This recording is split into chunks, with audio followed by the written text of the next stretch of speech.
Llegué de sorpresa a la casa de mi nuera. Allí estaba mi esposo. Estaban haciendo algo que nunca podría imaginar. No era solo una traición, era una conspiración. ¿Puedes creerlo? ¿Puedes imaginar llegar a la casa de tu propia nuera y encontrar ahí la motocicleta de tu marido? ¿El hombre con quien compartiste más de 40 años de tu vida?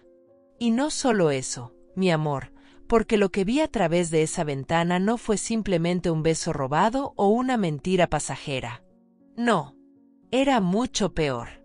Era una conspiración para quitarme todo, absolutamente todo lo que mi padre construyó con sus propias manos. ¿Tú qué habrías hecho en mi lugar? ¿Te habrías quedado callada? ¿Habrías gritado? Yo te lo voy a contar todo, cada detalle de cómo mi mundo perfecto se derrumbó en cuestión de segundos, y te prometo que lo que hice después te va a sorprender más de lo que imaginas. Quédate hasta el final porque esta historia tiene giros que ni yo misma vi venir. Hoy voy a contar algo que nunca pensé que contaría.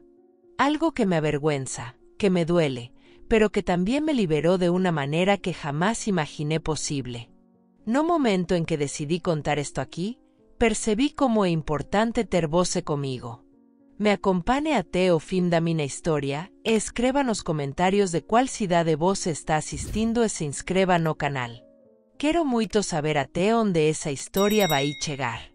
Me llamo Elena Duarte, tengo 66 años y fui enfermera durante toda mi vida adulta hasta que me jubilé hace 3 años. Soy madre de Daniel, un ingeniero exitoso, y abuela orgullosa de Isabela, una niña de 7 años que es la luz de mis ojos. Todo comenzó un martes por la tarde, de esos días grises de noviembre en la Ciudad de México cuando el cielo parece cargado de presagios. Yo había decidido pasar por la casa de Daniel y Beatriz sin avisar, algo que rara vez hacía porque siempre respeté su espacio. Llevaba en mis manos un tupper con mole poblano que había preparado esa mañana, el favorito de mi hijo desde que era niño. El olor a chile ancho y chocolate se mezclaba con el aroma de la tortilla recién hecha que había comprado en la esquina de mi casa en la colonia Roma. Recuerdo que canturreaba una canción de José José mientras caminaba por la banqueta, esquivando a un vendedor de elotes que pregonaba su mercancía con ese grito característico que todos conocemos. Cuando doblé la esquina hacia la privada donde viven en la colonia del Valle, mi corazón dio un vuelco extraño. Ahí estaba, la itálica negra de Augusto, mi marido, estacionada frente a la casa de mi nuera. Esa motocicleta que él tanto presumía, que limpiaba cada domingo como si fuera una joya, con su calcomanía del América en el tanque. Me quedé paralizada en medio de la calle. El tupper casi se me resbala de las manos. ¿Por qué estaría Augusto aquí? Él me había dicho esa mañana que tenía una reunión con sus amigos del dominó en el café de Don Chuy, allá por la Narvarte. Me lo había dicho mientras se tomaba su café con pan dulce, mirándome directo a los ojos, con esa sonrisa que yo había creído sincera durante 42 años de matrimonio. Un sonido me sacó de mi parálisis. La risa de Beatriz. Aguda, coqueta, saliendo por la ventana entreabierta de la sala. Una risa que yo conocía bien, que había escuchado en las cenas familiares, en las posadas navideñas, en los cumpleaños de Isabela. Pero esta risa sonaba diferente. Sonaba íntima. Sonaba como la risa de una mujer que no está con su suegra ni con su esposo. Sonaba como la risa de una mujer que tiene un secreto. Mis piernas se movieron solas. Dejé el tupper sobre el capó de un auto estacionado y caminé despacio hacia la ventana. El pasto recién cortado crujía bajo mis zapatos. Podía escuchar el zumbido de una podadora a lo lejos y el ladrido de un perro en alguna casa vecina. Todo parecía tan normal, tan cotidiano, tan ajeno a la tormenta que estaba por desatarse en mi pecho. Me asomé apenas, con el corazón latiendo tan fuerte que pensé que me iba a delatar. Y lo que vi me arrancó el alma de cuajo. Augusto y Beatriz estaban sentados en el sofá beige que yo misma les había ayudado a escoger cuando se mudaron hace 5 años. Él tenía su brazo alrededor de los hombros de ella. Ella tenía la cabeza recostada en su pecho. Pero no era solo eso. Sobre la mesa de centro había papeles. Muchos papeles. Y reconocí uno de ellos porque lo había visto 1000 veces. Era una copia del acta de propiedad de mi mansión en Coyoacán, la casa que mi padre construyó ladrillo por ladrillo, la casa donde cría a Daniel, la casa que era mi orgullo y mi refugio. Beatriz señalaba algo en los documentos con su uña pintada de rojo. Augusto asentía. Y entonces lo escuché decir, con una claridad que atravesó el vidrio y se clavó en mi pecho como un puñal. Ya casi está todo listo, mi amor. El abogado dice que si logramos demostrar que la casa fue adquirida durante nuestro matrimonio, tengo derecho a reclamar la mitad. Y con tu testimonio de que Elena está perdiendo la memoria, podemos acelerar el proceso. Beatriz rió. Esa risa que yo había malinterpretado tantas veces como alegría familiar. Pobre Elena, dijo ella, acariciando el brazo de mi marido. Ni siquiera sospecha. Ayer me preguntó si notaba algo raro en ti. Le dije que te veía de maravilla. Hizo una pausa y agregó, cuando tengamos la casa, podremos estar juntos sin escondernos. Daniel nunca tiene que saberlo. Él cree que su padre es un santo y que su esposa es perfecta. Me tapé la boca para no gritar. El mundo se movió bajo mis pies como si hubiera un temblor, pero era solo mi cuerpo que se negaba a aceptar lo que mis ojos veían y mis oídos escuchaban. No sé cuánto tiempo me quedé ahí parada, viendo cómo mi marido besaba la frente de mi nuera, cómo ella le acariciaba la mejilla con una familiaridad que solo dan los meses de intimidad, cómo planeaban mi destrucción con la misma naturalidad con la que otros planean unas vacaciones. Cuando finalmente retrocedí, mis manos temblaban tanto que apenas pude recoger el tupper del capó del auto. El mole se había enfriado. Olía todavía delicioso, a horas de trabajo en la cocina, a amor de madre, a tradición familiar. Pero ahora ese olor me daba náuseas. Caminé de regreso a mi casa como sonámbula. Las calles de la Ciudad de México pasaban frente a mí como una película borrosa. Los tacos al pastor del puesto de la esquina, las señoras con sus bolsas del mercado, los niños de uniforme saliendo de la escuela, el camión del gas tocando su silbato. Todo seguía igual. Pero yo ya no era la misma mujer que había salido de casa una hora antes. ¿Alguna vez has sentido que tu vida entera es una mentira? ¿Que las personas en las que más confiabas te veían solo como un obstáculo? Yo en ese momento sentí que me hundía en un pozo sin fondo. 42 años. 42 años con Augusto. Lo conocí cuando yo tenía 24 y él 26. Nos casamos en la iglesia de San Juan Bautista, con mariachi y todo. Bailamos nuestra primera canción como esposos al ritmo de Amor Eterno. ¡Qué ironía!, ¿verdad? Cuando llegué a mi mansión en Coyoacán, cerré la puerta con llave y me dejé caer contra ella. El piso de Talavera estaba frío contra mi espalda. Miré el techo alto con sus vigas de madera, las paredes color terracota que mi padre había mandado pintar, las macetas con geranios en el patio que veía desde el recibidor. Esta casa era mi padre. Era mi historia. Era mi vida entera. Y querían quitármela. Lloré como no lloraba desde que murió mi papá hace 10 años. Lloré por la mujer ingenua que había sido, por los años perdidos creyendo en un amor que ya no existía, por mi hijo que vivía ajeno a la verdad, por mi nieta que crecía rodeada de mentiras. Lloré hasta que no me quedaron más lágrimas. Pero entonces, mientras el sol se ponía y las sombras se alargaban en mi sala, algo cambió dentro de mí. Una chispa. Una llama pequeña pero firme. Recordé a mi padre diciéndome cuando yo era niña: Elenita, en esta vida hay quienes se dejan pisotear y quienes aprenden a ponerse de pie. Tú decides qué vas a hacer. Me sequé las lágrimas. Me levanté del piso. Fui a la cocina y me preparé un té de manzanilla, de esos que me hacía mi mamá cuando estaba triste. El vapor subía de la taza formando espirales, y en ese vapor vi mi futuro. No sería la víctima. No les daría ese gusto. Si querían guerra, tendrían guerra. Pero una guerra silenciosa, inteligente, calculada. Porque ellos habían cometido un error. Un error grande. Habían subestimado a Elena Duarte. Esa noche, Augusto llegó a casa a las 8:30, como siempre. Escuché el ruido de su llave en la cerradura, sus pasos sobre la talavera del recibidor, el sonido de sus llaves cayendo en el plato de cerámica que teníamos en la consola de la entrada. Todo tan normal. Todo tan ensayado.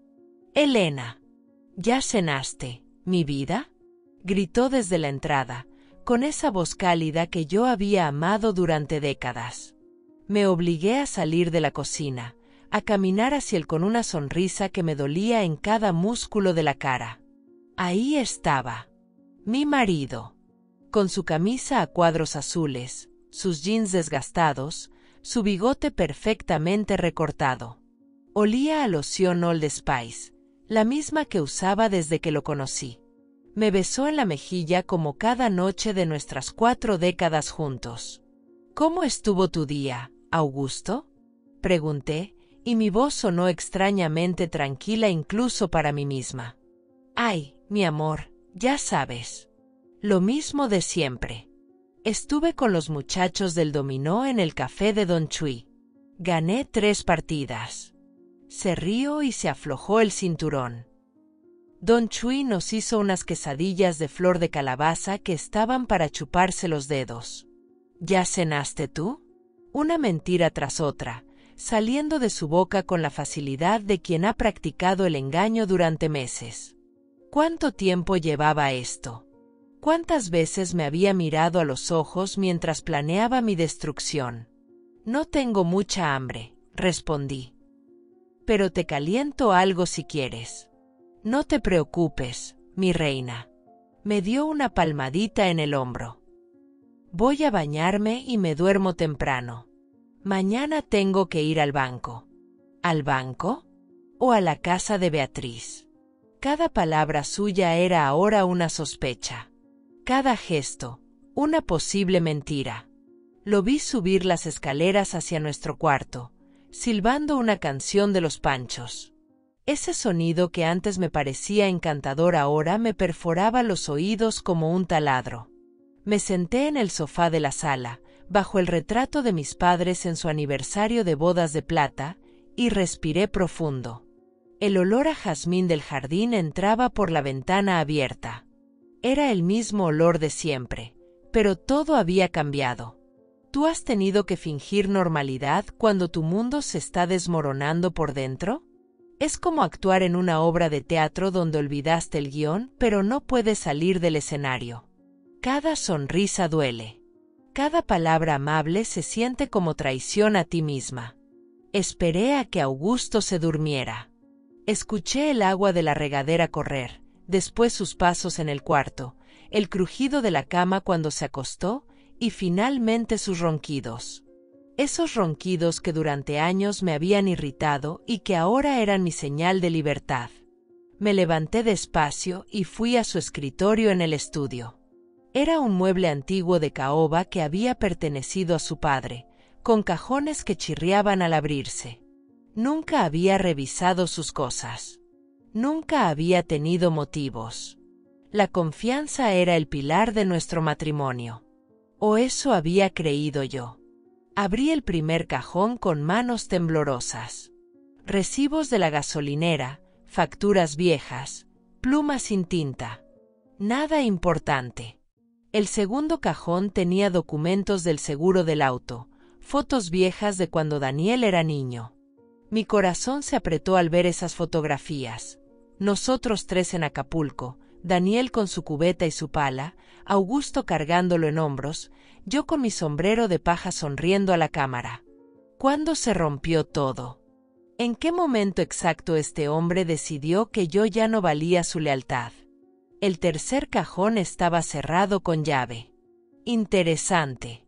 En 42 años, nunca me había fijado en ese detalle. ¿Qué necesitaba Augusto guardar bajo llave en su propia casa? Busqué entre sus cosas hasta encontrar un llavero pequeño en el bolsillo de su saco colgado en el respaldo de la silla. Había 3 llaves pequeñas. La segunda abrió el cajón. Lo que encontré me quitó el aire. Había un teléfono celular. Un Motorola viejo, de esos que ya casi nadie usa, escondido bajo unos papeles. Lo encendí con el corazón retumbando en mis oídos. No tenía contraseña. ¡Qué descuidado! ¡Oh, qué seguro se sentía de que yo nunca sospecharía! Los mensajes me hicieron pedazos. Mi amor, Elena salió a comprar pan. Ven rápido. Te necesito. Anoche soñé contigo. No aguanto fingir cuando estamos todos juntos en las cenas. El abogado confirmó. Si ella no tiene testamento actualizado, podemos reclamar. Solo necesitamos tiempo. Daniel me preguntó por qué estaba tan feliz últimamente. Le dije que era por Isabela. Qué irónico, ¿verdad? Nuestra felicidad destruirá a su familia. Mensaje tras mensaje. Cientos de ellos. Meses de traición documentada. Mi visión se nubló. Tomé fotos de todo con mi celular. Foto tras foto, evidencia tras evidencia. Mis manos ya no temblaban. Ahora se movían con propósito. Encontré también documentos. Copias de escrituras de la mansión. Consultas con abogados. Un plan detallado de cómo demostrar que yo estaba perdiendo facultades mentales. Incluso había una lista de incidentes que podían usar como prueba. El día que olvidé las llaves en el mercado. ¿Quién no ha hecho eso? La vez que repetí una historia en una cena familiar. ¿Eso es demencia o simplemente entusiasmo? Cuando confundí el nombre de la maestra de Isabela con el de su maestra anterior. ¿En serio eso era evidencia de algo? Me senté en la silla de su escritorio y miré todo ese arsenal de traición esparcido frente a mí. El reloj de pared marcaba las 2 de la mañana. Afuera, un gato maullaba en el jardín. El refrigerador zumbaba en la cocina. La vida seguía su curso como si nada, pero yo acababa de cruzar un umbral del que no había regreso. Fotografié cada documento, cada mensaje, cada prueba. Guardé todo exactamente como estaba y cerré el cajón con llave. Volví a colgar el llavero en el saco de Augusto. Regresé a la sala y me serví un tequila de la botella que guardábamos para las visitas. Me lo tomé de un trago, sintiendo como quemaba mi garganta. Ahora tenía pruebas. ¿Pero qué haría con ellas? ¿Confrontarlos? ¿Decirle a Daniel?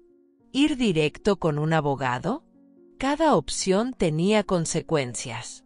Cada decisión cambiaría vidas. Pero ya no podía seguir fingiendo que no sabía. Ya no podía seguir siendo la esposa tonta que sirve el desayuno mientras planean robarle su casa. Me quedé dormida en el sofá esa noche, abrazada a un cojín bordado que mi madre me había regalado años atrás. Soñé con mi padre, con su voz firme diciéndome: las mujeres Duarte no se rinden. Las mujeres Duarte pelean. Y yo iba a pelear. Los siguientes días fueron una tortura silenciosa. Cada mañana despertaba con la esperanza de que todo hubiera sido una pesadilla, pero bastaba ver a Augusto afeitándose en el baño, silbando esa maldita canción, para recordar que la pesadilla era real y estaba viviendo en ella.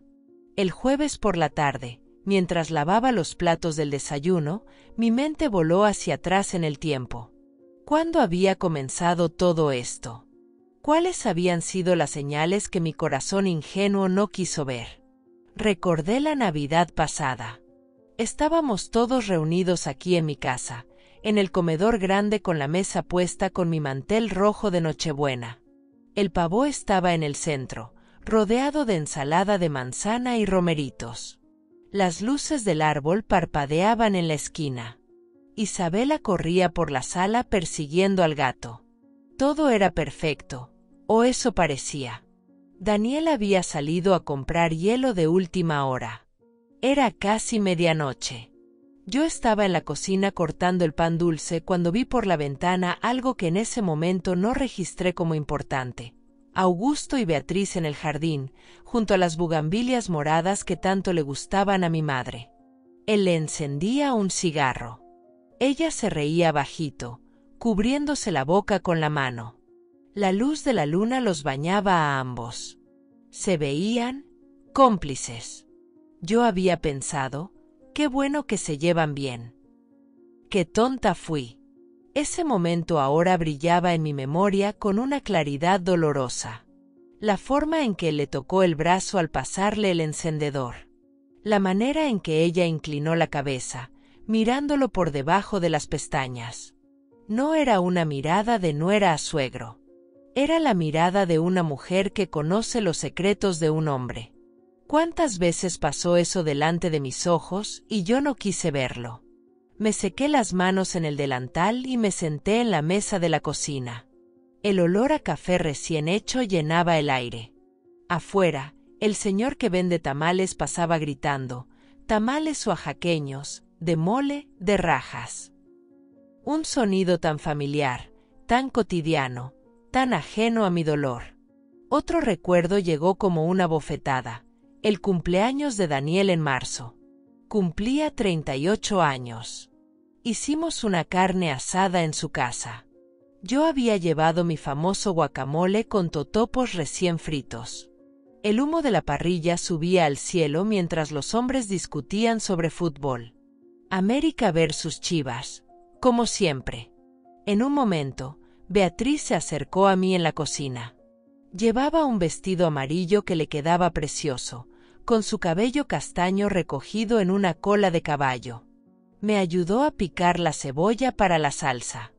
Sus manos se movían rápido, expertas. Elena, me dijo, ¿tú crees en el amor para siempre? La pregunta me pareció extraña, pero pensé que estaba siendo filosófica. Muchas nueras jóvenes hacen ese tipo de preguntas a las suegras.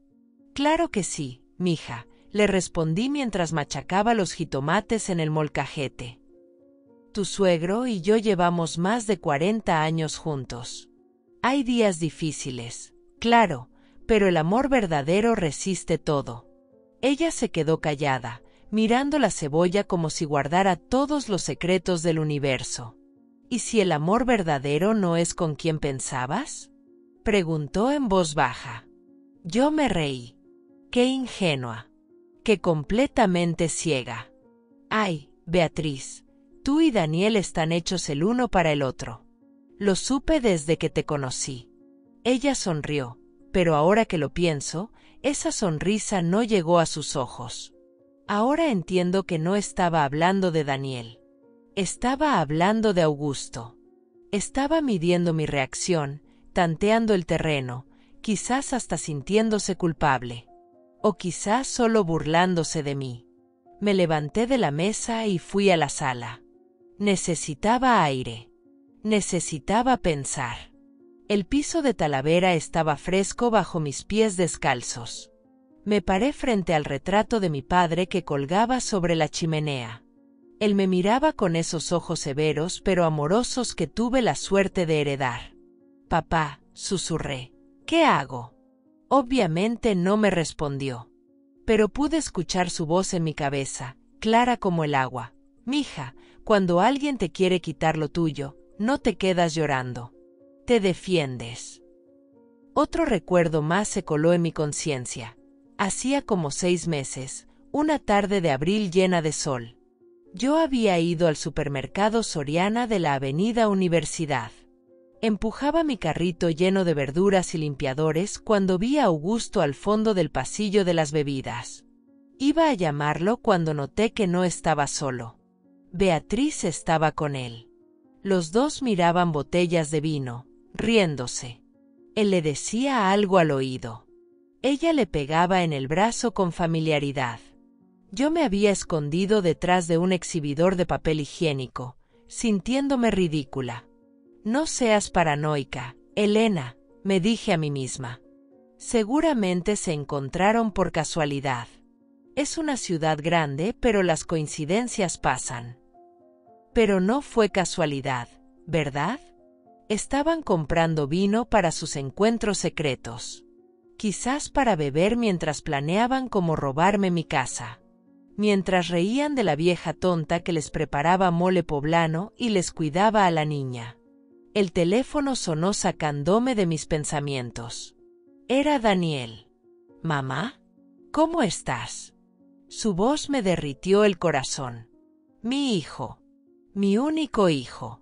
El niño que había cargado en brazos, al que le había curado las rodillas raspadas, al que había visto graduarse de ingeniero con honores. ¿Cómo le iba a destrozar la vida diciéndole que su padre y su esposa lo estaban traicionando? Bien, mijo. ¿Y tú? ¿Cómo está mi Isabela? Está muy bien. Oye, mamá, quería invitarte a cenar el sábado. Beatriz va a hacer lasaña. Dice que tiene tiempo que no te ve y te extraña. Me mordí el labio hasta sentir el sabor metálico de la sangre. Claro, mijo. Ahí estaré. Cuando colgué, me quedé mirando el teléfono en mi mano. Beatriz me extrañaba. ¡Qué cinismo! ¡Qué descaro! ¿Alguna vez has tenido que fingir que no sabes algo para proteger a alguien que amas? Es como tragar vidrios. Cada palabra que no dices te corta por dentro. Esa noche, cuando Augusto llegó de su supuesta reunión con los amigos, lo observé con nuevos ojos mientras cenábamos quesadillas de requesón en la cocina. La forma en que masticaba. La forma en que limpiaba su bigote con la servilleta. La forma en que me sonreía como si yo fuera su compañera amada y no el obstáculo que necesitaba remover. ¿En qué piensas, Elena?, me preguntó. Te veo muy callada. Sonreí y le serví más agua de Jamaica. En nada importante, mi amor. Solo estoy cansada. Pero por dentro, yo estaba planeando. Estaba recordando. Estaba juntando cada pieza del rompecabezas. Y cuando tuviera todas las piezas en su lugar, ellos iban a descubrir que Elena Duarte no era la viejita indefensa que creían. Era la hija de mi padre. Y las hijas de Ramón Duarte no se dejaban pisotear. El viernes amanecí con un propósito claro. Necesitaba más información antes de actuar. No podía lanzarme al vacío sin estar completamente segura de cada detalle. Mi padre siempre decía que en la guerra, el que tiene mejor información gana la batalla. Augusto salió temprano esa mañana. Dijo que iba al mercado de Coyoacán a comprar chiles para hacer una salsa. Me besó la frente como cada día y se fue silbando. Yo conté hasta 100 después de escuchar su motocicleta alejarse por la calle. Entonces actué. Fui directo al closet de nuestro cuarto. El olor a naftalina y lavanda me recibió cuando abrí las puertas de madera.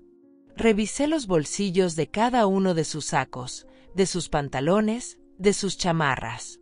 Encontré recibos. Muchos recibos.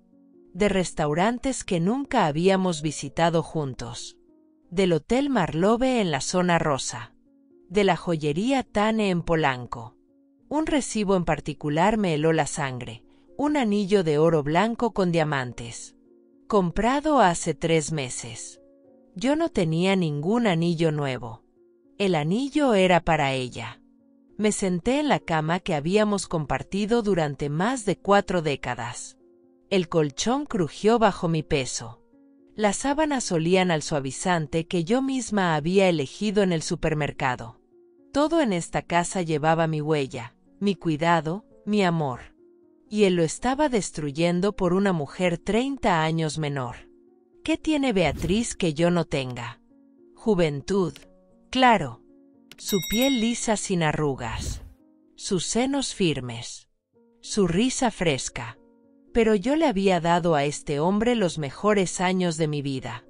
Yo lo cuidé cuando tuvo hepatitis. Yo trabajé dobles turnos en el hospital para pagar la universidad de Daniel cuando él perdió su empleo. Yo planché sus camisas, cociné sus comidas favoritas, Aguanté a su madre insoportable hasta que murió. Y ahora me pagaba así. Guardé los recibos en una caja de zapatos que escondí en el fondo de mi closet, detrás de mis vestidos de invierno. Estaba construyendo mi arsenal. Prueba por prueba. Evidencia por evidencia. Recordé entonces algo más. Hace como 2 meses, había llegado a casa después de ir al médico. Tenía la presión un poco alta y el doctor me había dado una receta nueva. Entré por la puerta trasera, la que da al jardín, porque había estado regando las plantas. Escuché voces en la sala. Era Augusto hablando por teléfono. No puedo ahora, mi amor. Elena está por llegar. Sí, lo sé. Yo también te extraño. Esta noche no puedo. Dije que iba a arreglar la gotera del baño. Mañana. Te prometo que mañana nos vemos. En ese momento pensé que hablaba con algún compadre. Los hombres mayores a veces se dicen mi amor entre ellos, jugando. O eso me convencí a mí misma. Qué conveniente es el autoengaño cuando la verdad duele demasiado. Ahora todo encajaba como un rompecabezas macabro. Cada pieza tenía sentido. Cada mentira revelaba su verdadero rostro. Me levanté de la cama y fui al baño. Me miré al espejo.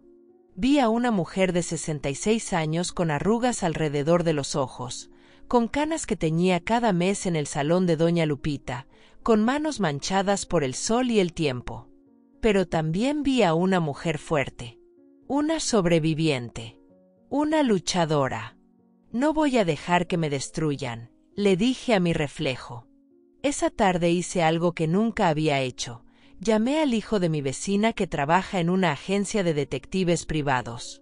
Roberto, un muchacho serio de unos 40 años que siempre me saludaba con respeto. Roberto, necesito un favor, le dije cuando contestó. Necesito que alguien siga a una persona. Discreta y profesionalmente. Doña Elena, ¿está todo bien? Preguntó preocupado. No, mijo. Pero va a estarlo. Necesito saber los movimientos de alguien. ¿A dónde va? ¿Con quién se encuentra? ¿En qué horarios? Es su esposo, ¿verdad? Preguntó con voz suave. No respondí. El silencio fue respuesta suficiente. Le mando la información de nuestros servicios por WhatsApp. Y doña Elena, lamento mucho que esté pasando por esto. La amabilidad en su voz casi me hizo llorar. Pero no podía llorar. Todavía no. Primero necesitaba reunir todas las armas para esta guerra que no pedí pero que pelearía hasta el final. Pensé en mi nieta Isabela. Su carita redonda, sus trenzas desprolijas, su risa contagiosa. Ella no merecía crecer en medio de esta podredumbre. Ella no merecía tener una madre y un abuelo que fueran capaces de tal traición. ¿Tú harías cualquier cosa por proteger a tus nietos? Aunque eso significara revelar verdades que destruyen familias. El sábado llegó más rápido de lo que hubiera querido. Me vestí con cuidado para la cena en casa de Daniel. Elegí mi blusa azul, la que mi hijo siempre decía que me quedaba bonita. Me puse los aretes de perlas que fueron de mi madre. Me pinté los labios de un rosa suave. Me miré al espejo y practiqué mi sonrisa. Augusto me esperaba en la sala con las llaves del coche en la mano. «Te ves muy bien, Elena», dijo, y sonó sincero. Qué buen actor era. O quizás simplemente no le importaba. Quizás yo era tan insignificante en su vida que podía elogiarme mientras planeaba destruirme. El trayecto a casa de Daniel fue silencioso. Yo miraba por la ventana las calles de la Ciudad de México, los vendedores ambulantes, las marquesinas de los cines, los puestos de tacos. La vida pasaba normal para todos. Solo mi mundo estaba en llamas. Cuando llegamos, Beatriz abrió la puerta con una sonrisa enorme. «Elena, qué gusto verte». Me abrazó. Pude oler su perfume. Caro. Francés. probablemente comprado con dinero de mi hijo mientras ella se revolcaba con mi marido. Tuve que hacer un esfuerzo sobrehumano para no apartarla. «Hola, mija», dije, y la palabra mija se sintió como veneno en mi boca. Esa noche fue una obra de teatro. Comimos lasaña. Daniel habló de un proyecto nuevo en su trabajo. Isabela me mostró sus dibujos de la escuela. Augusto y Beatriz intercambiaban miradas cuando pensaban que nadie veía. Pero yo veía todo. Cada gesto. Cada sonrisa cómplice. Cada roce accidental de manos al pasar el pan. Todo. Esa noche, de regreso a casa después de la cena, no pude dormir. Me quedé mirando el techo, escuchando los ronquidos de Augusto a mi lado. Ese hombre que dormía tan tranquilo mientras yo me moría por dentro. Mi mente voló hacia el día que conocí a Beatriz. Fue hace 7 años, en un café de la Condesa. Daniel me había citado ahí porque quería presentarme a alguien especial. Yo llegué nerviosa, emocionada. Mi hijo nunca había tenido una novia seria. Ella estaba sentada junto a él, con un vestido verde que hacía juego con sus ojos. Cabello castaño brillante, sonrisa perfecta, modales impecables. Me gustó de inmediato. «Mamá, ella es Beatriz», dijo Daniel con una sonrisa que le iluminaba toda la cara.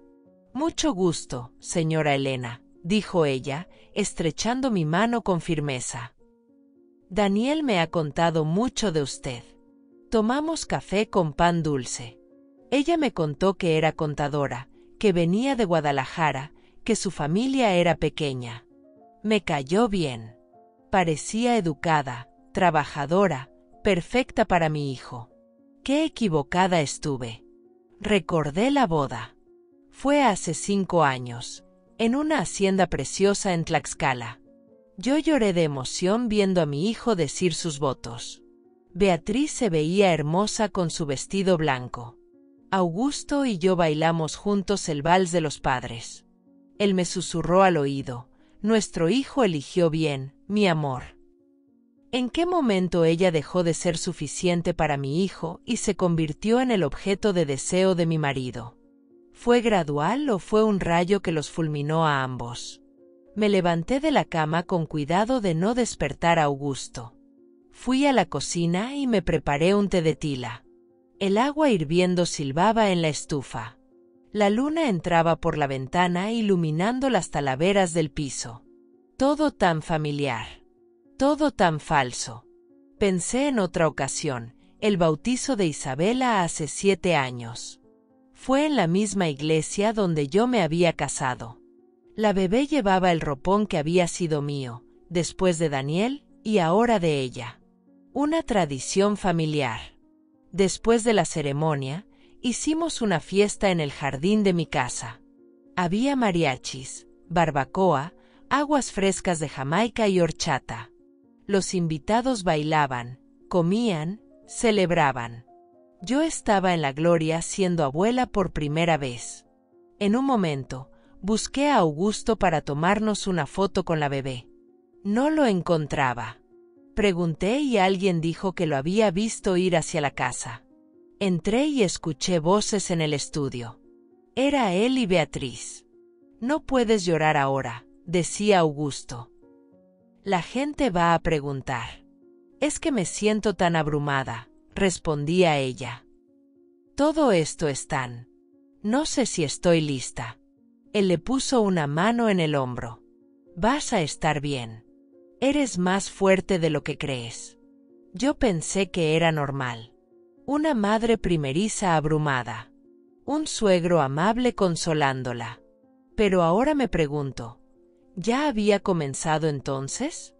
¿Ese toque en el hombro fue inocente o fue el inicio de algo más? Las señales estuvieron siempre ahí. Yo simplemente me negué a verlas. Me tomé el té despacio, saboreando cada sorbo amargo. Como mi vida ahora. Amarga pero necesaria. Al día siguiente era domingo. Día de mercado. Augusto y yo teníamos la tradición de ir juntos al mercado de Coyoacán desde que nos casamos.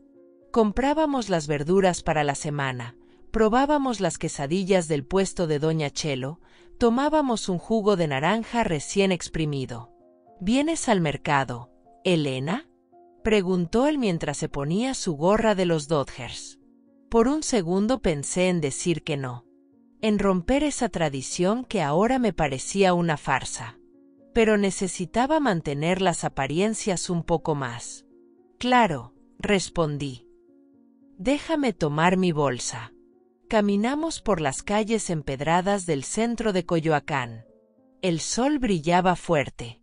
Olía a flores del mercado, a fruta madura, a tortillas recién hechas. Augusto silbaba mientras caminaba. Yo observaba todo como si lo viera por primera vez. ¿Cuántas veces habíamos caminado por estas mismas calles? ¿1000? ¿2000? ¿Y ahora todo era mentira? En el puesto de verduras, mientras elegía jitomates, vi a Augusto revisar su celular. Sonrió. ¿Un mensaje? ¿De ella? Probablemente. Sentí un nudo en el estómago. ¿Quién te escribe?, pregunté tratando de sonar casual. Nadie importante. Un compadre, respondió guardando el teléfono. Mentira tras mentira. Tan natural para él. Compramos calabazas, chiles poblanos, cilantro, aguacates. Doña Chelo nos saludó como siempre. Don Augusto, Doña Elena. ¿Las quesadillas de siempre? Por supuesto, Doña Chelo, dijo Augusto con esa sonrisa encantadora que yo había amado. Comimos parados junto al puesto. Las quesadillas estaban deliciosas como siempre.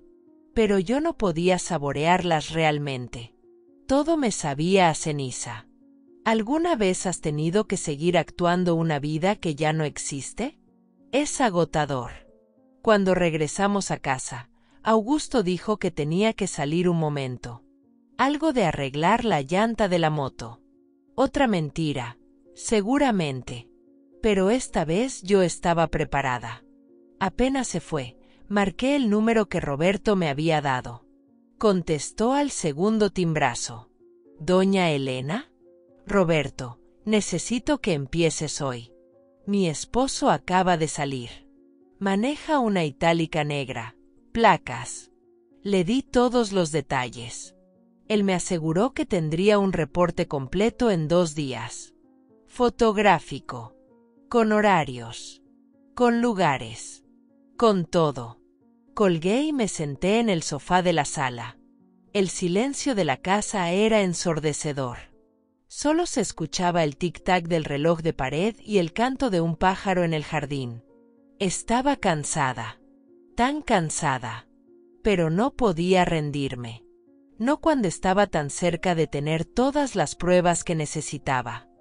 El martes por la tarde, Roberto tocó a mi puerta. Llevaba un sobremanila grueso bajo el brazo. Su cara seria me lo dijo todo antes de que abriera la boca. Doña Elena, ¿podemos hablar adentro? Lo hice pasar a la sala. Le ofrecí café, pero él negó con la cabeza. Se sentó en el sillón y puso el sobre la mesa de centro. No lo abrió inmediatamente. Me miró con compasión. Lo que está aquí no es fácil de ver, dijo con voz suave. ¿Estás segura de que quiere verlo? Roberto, yo ya sé la verdad. Solo necesito las pruebas.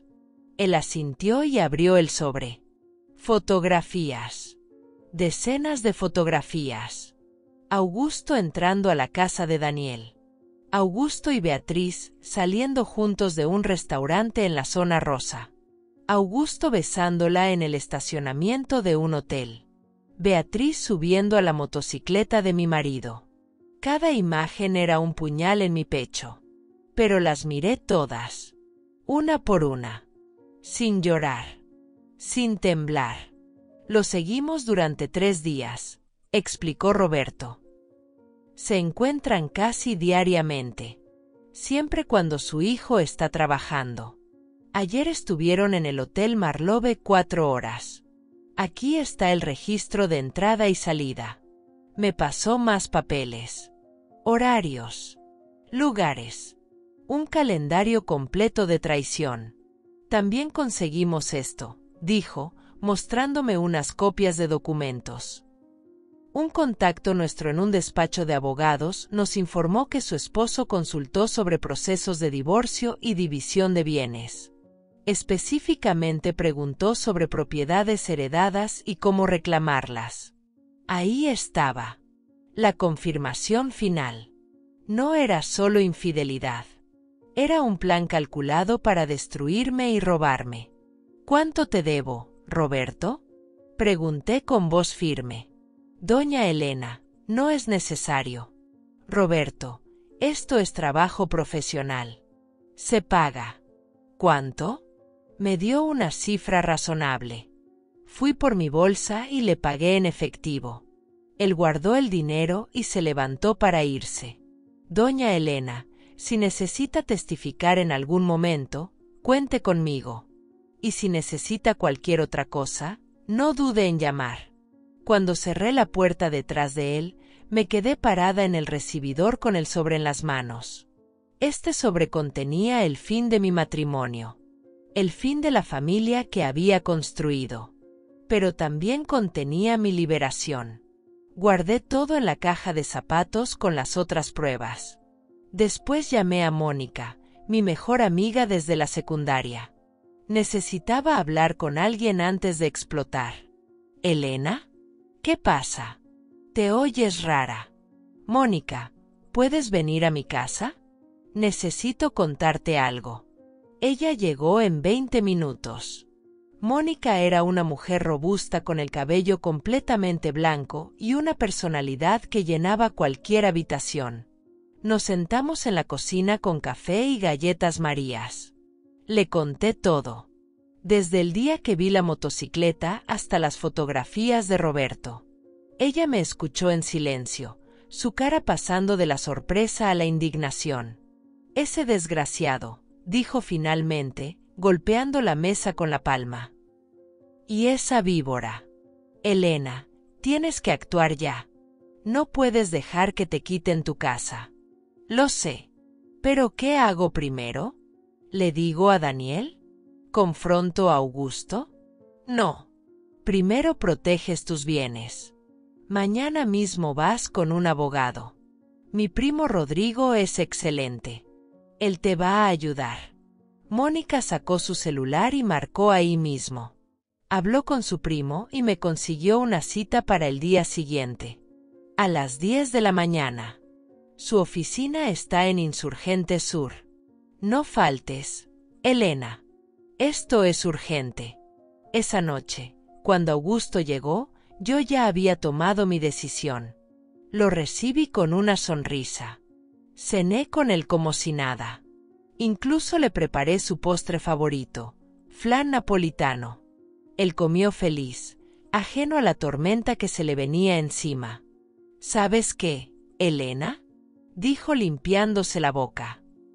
A veces pienso que no te lo digo suficiente, pero eres una gran mujer. Tuve que morderme la lengua para no escupirle la verdad ahí mismo. Pero no era el momento. Primero necesitaba asegurar mi futuro. Al día siguiente, me vestí con mi traje sastre azul marino, el que usaba para ocasiones importantes. Me peiné con cuidado, me maquillé discretamente. Quería verme como lo que era, una mujer seria, capaz, digna de respeto. La oficina del licenciado Rodrigo Cárdenas estaba en un edificio moderno de vidrio en Insurgentes. La recepcionista me ofreció agua mientras esperaba. El olor a café y papel nuevo llenaba el lugar. El licenciado Cárdenas era un hombre de unos 50 años, con lentes y traje gris. Me recibió con un apretón de manos firme. Doña Elena, mi prima Mónica me adelantó algo de su situación. Cuénteme todo con detalle. Le mostré las fotografías, los mensajes, los documentos, los recibos, todo mi arsenal de pruebas. Él lo revisó meticulosamente, tomando notas en una libreta. Esto es suficiente, dijo finalmente.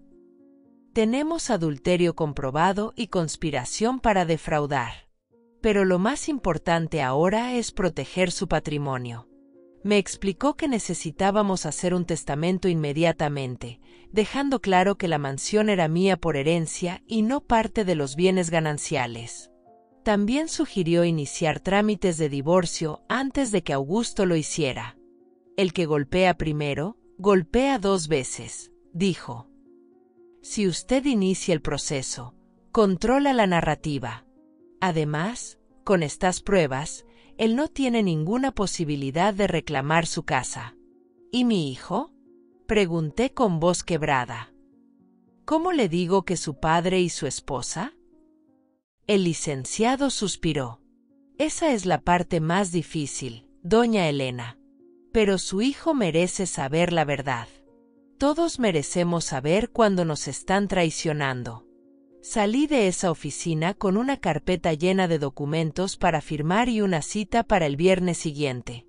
También salí con algo más: determinación, fiereza, la certeza de que ya no era la Elena ingenua que creía en cuentos de hadas. Era la Elena que iba a luchar por lo suyo. El jueves por la mañana, algo cambió en la actitud de Augusto. Estaba nervioso. Lo noté en la forma en que revolvía su café, en cómo miraba su celular cada 5 minutos, en sus piernas que no dejaban de moverse bajo la mesa. Elena, tenemos que hablar, dijo finalmente, dejando la taza sobre la mesa con más fuerza de la necesaria. Mi corazón se aceleró, pero mantuve la calma. ¿De qué, mi amor? Estoy preocupado por ti. Últimamente te noto diferente, olvidadiza, confundida. Ahí estaba el plan que había leído en los documentos. Hacerme parecer senil para justificar quitarme la casa. ¿Olvidadiza? No entiendo de qué hablas. El otro día le contaste a Daniel la misma historia 2 veces en la cena. La semana pasada preguntaste si había pagado el gas cuando yo te había dicho que sí. Ayer buscaste tus lentes durante media hora y los tenías puestos. Cada acusación era ridícula. Cosas que cualquier persona hace sin importar la edad. Pero él las presentaba como evidencia de deterioro mental. Augusto, todos olvidamos cosas. Tú mismo el mes pasado fuiste al súper y olvidaste comprar lo único que te pedí: papel higiénico. No es lo mismo, Elena. Yo creo que deberías ver a un doctor. Un neurólogo, quizás. ¿Un neurólogo? ¿Estás diciendo que crees que tengo demencia? No es eso. Solo creo que a nuestra edad debemos cuidarnos. Hacernos chequeos. Quizás también deberíamos pensar en organizar mejor nuestras cosas. ¿Qué cosas? Los papeles de la casa, por ejemplo. Deberías ponerlos a nombre de los dos. O mejor aún, hacer un testamento donde Daniel sea el único heredero, para evitar problemas legales en el futuro. Ahí estaba el verdadero objetivo de esta conversación. Quería que yo firmara papeles, que cambiara la propiedad, que facilitara su robo. ¿Por qué esta urgencia, Augusto? La casa está bien como está.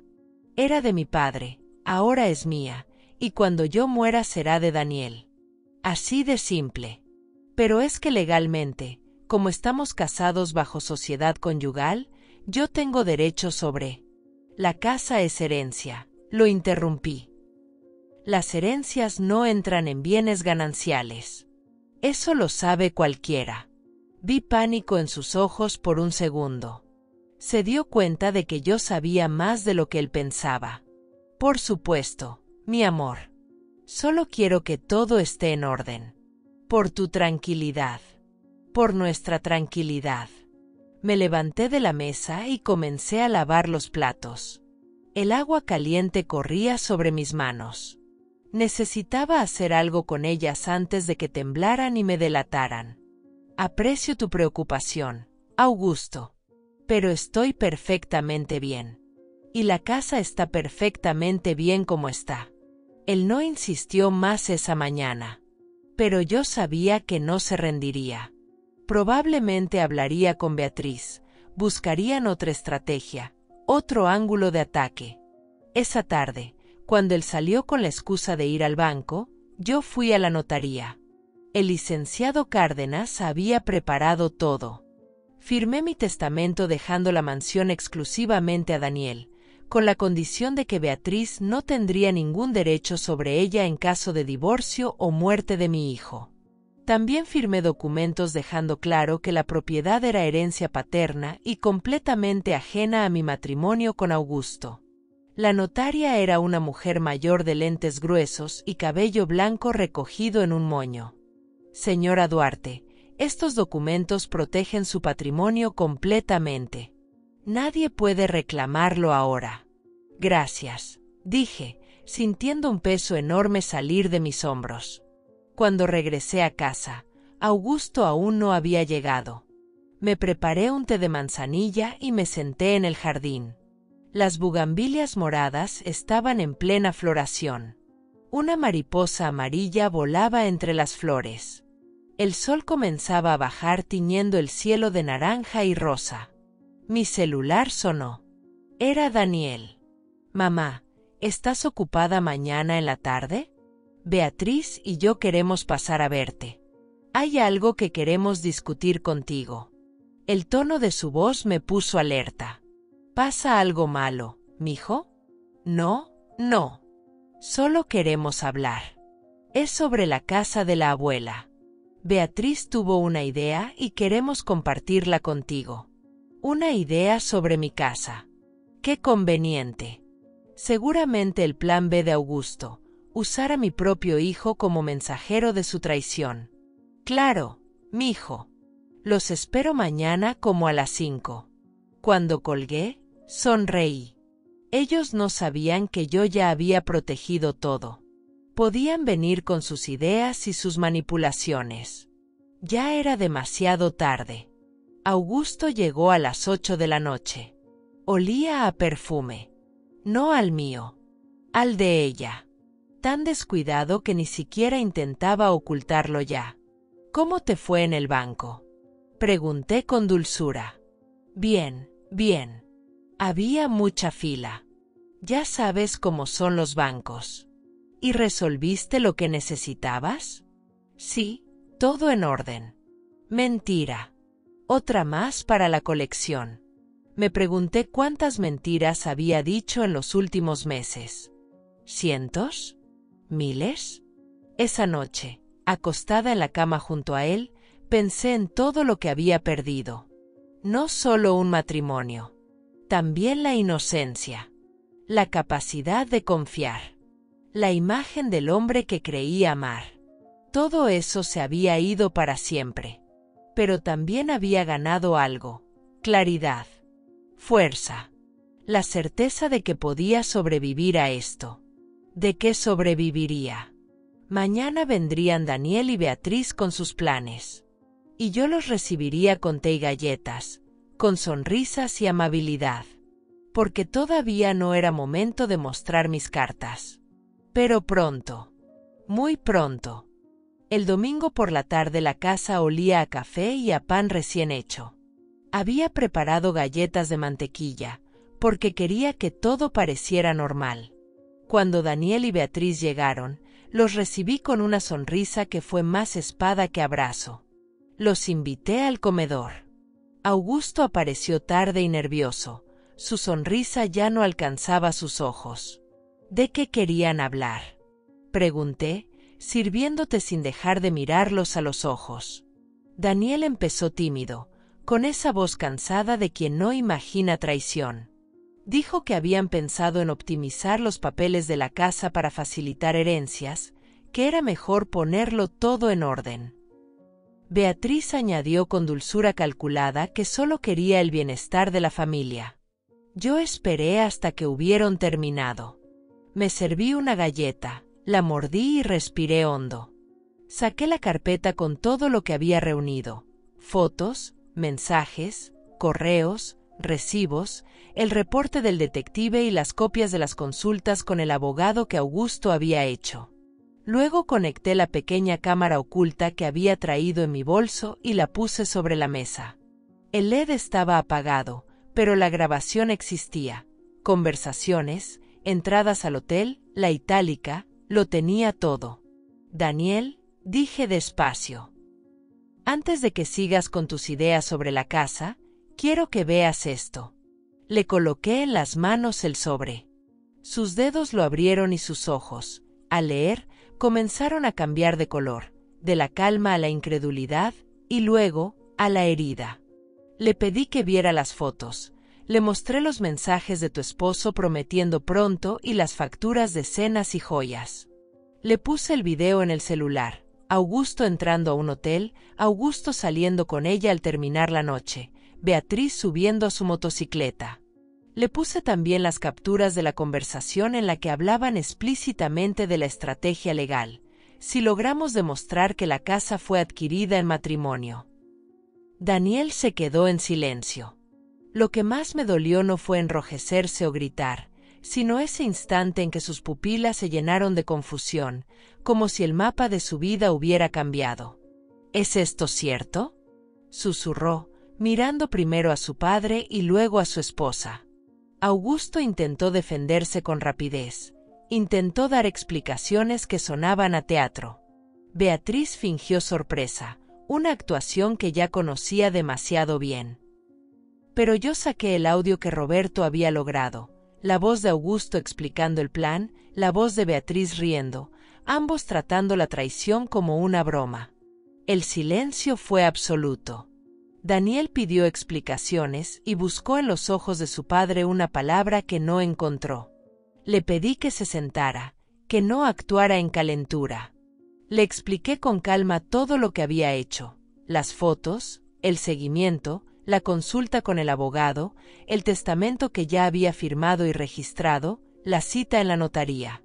Le puse en la mesa los papeles notariados, la mansión claramente establecida como herencia, fuera de la sociedad conyugal, el asesoramiento legal del licenciado Cárdenas, la copia del testamento con la cláusula que protegía la propiedad. «Mamá», dijo Daniel con la voz rota. «¿Por qué no me lo dijiste antes?» «Porque necesitaba pruebas», respondí. No quería que esto se convirtiera en un rumor que ellos manipularan. Quería que vieras la verdad completa antes de que ellos te dieran su versión. Hubo gritos. Hubo llanto. Augusto negó hasta que las evidencias lo abrumaron. Beatriz dejó de fingir y su máscara resbaló por un momento, mostrando un miedo real. En un arranque, Beatriz trató de culparme. «Si te has sentido desplazada, deberías ir a revisarte la memoria», lanzó, buscando la vieja táctica que ya había planeado. Pero el audio, los mensajes y las facturas estaban allí, y su estrategia se desmoronó. Daniel salió al jardín a respirar. En el umbral, me miró con ojos que tenían dolor y culpa mezclados. No habló de palabras grandes. Me miró, y en ese silencio comprendí que la herida no se cerraría rápido, pero también vi que la verdad había hecho su trabajo. Esa misma noche, con el respaldo del licenciado Rodrigo y las pruebas en mano, inicié un proceso legal, solicitud de divorcio por infidelidad y fraude, notificación formal a mi esposo, aviso al despacho de abogados que ya tenía la documentación. Además pedí medidas precautorias para proteger la posesión de la casa y la seguridad de Isabela en caso de que la situación escalara. No quería convertir la casa en un campo de batalla. Quería garantizar que nadie la pudiera vender o hipotecar mientras el proceso avanzaba. Antes de que se marcharan, Daniel se acercó. Su abrazo fue torpe y sincero, un hijo que busca a su madre en la verdad. No hubo promesas grandilocuentes, solo un lo siento que dolió y, al mismo tiempo, alivió. Beatriz salió sin mirar atrás. Augusto se quedó, pálido, con la impotencia de quien sabe que perdió lo que más valía. Esa noche dormí con la carpeta cerrada sobre mi pecho. No fue un sueño de paz, fue la calma de quien, por fin, dejó de vivir al borde de la traición. Los meses que siguieron fueron duros y fueron claros. Legalmente, mi testamento y las pruebas que presenté frenaron cualquier intento de Augusto por reclamar la casa. El proceso de divorcio comenzó, con audiencias y papeles. Augusto ofreció una negociación vergonzosa para evitar exposición pública, pero yo no quería solo dinero, quería respeto y seguridad para mi familia. Terminó por aceptar una salida que lo obligó a mudarse y a renunciar a cualquier reclamo sobre la mansión. Beatriz se marchó de la ciudad. Daniel, herido, tomó distancia al principio. Con el tiempo, después de conversaciones lentas y terapias familiares que él mismo pidió, empezó a reconstruir su relación conmigo y a asumir la responsabilidad de proteger a su hija. Lo más urgente fue Isabela. La pequeña merecía un refugio seguro y verdad sin adornos. Con el apoyo legal, acordamos medidas para garantizar que ella siguiera en un entorno estable, visitas supervisadas, límites claros y la obligación legal de los adultos a respetar el bienestar de la niña. No busqué venganza, busqué restituir la tranquilidad. A nivel personal, algo cambió también.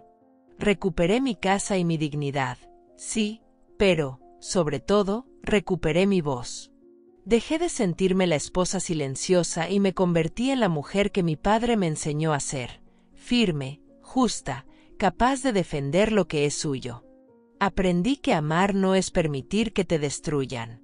Hoy, cuando camino por el jardín y veo a Isabela regando las bugambilias, pienso en todas las mujeres que se callan por miedo a romper lo que creen familia. Yo tuve miedo, pero también tuve valor. Y ese valor me salvó. Si esta historia te tocó, si alguna vez estuviste en una situación en la que tu mundo se tambaleó y tuviste que elegir entre aguantar o pelear, por favor cuéntamelo abajo. ¿Qué habrías hecho tú en mi lugar? ¿Conoces a alguien que necesite oír que puede proteger lo suyo sin miedo? Escribe la ciudad desde donde me escuchas. Me emociona saber dónde llega esta verdad, y comparte esta historia si crees que puede ayudar a otra mujer. Si te gustó este relato, suscríbete al canal para más historias reales de mujeres que se levantan. Dale like, comparte y activa la campanita. Gracias por quedarte hasta el final. Aquí, en Voz de Abuela, te lo digo, cuida tu casa, cuida tu nombre y, sobre todo, defiende con coraje a quienes amas.